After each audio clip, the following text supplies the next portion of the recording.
It was the first Christmas since my marriage had ended, and I wasn't doing very well. My ex had taken the kids to California. I'd lost my job at Citibank, and I'd gotten a final eviction notice from my landlord. Oh, yeah, and I'd started drinking again.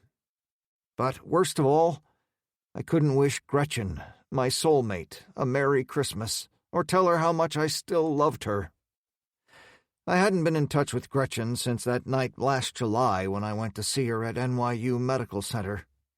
We'd been going through a rough patch. I was aware of that, but I knew her sudden change in attitude toward me was only temporary, that I could win her back if I tried hard enough. The problem was, she hadn't been returning my phone calls, texts, or emails, and had even unfriended me on Facebook. So how was I supposed to let her know how I felt if I didn't see her in person?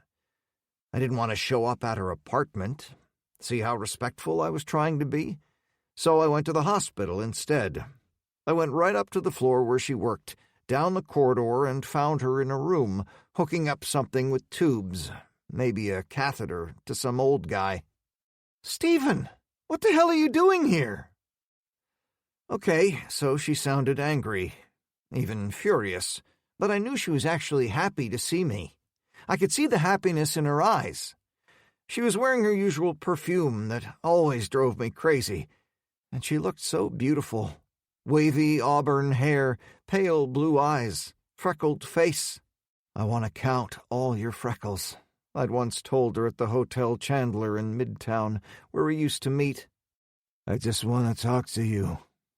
My voice was slurred. I'd had a couple. Okay, more than a couple.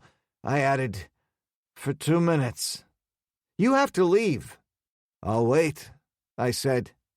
"I'm so sorry," she said to the patient. Then to me, "No, right now." "Come on, Bear," I said. Bear was the pet name we had for each other. "Just 2 minutes. Just to tell you how I'm feeling, and—" "Go home, Stephen. This is ridiculous." A doctor, young guy, balding, glasses, came in and said, "There a problem here?" "This guy barged in here and she wants him to leave," the patient said. I said, "I just want—" and the doctor grabbed my arm. The son of a bitch grabbed it and said, "You're going to have to leave now.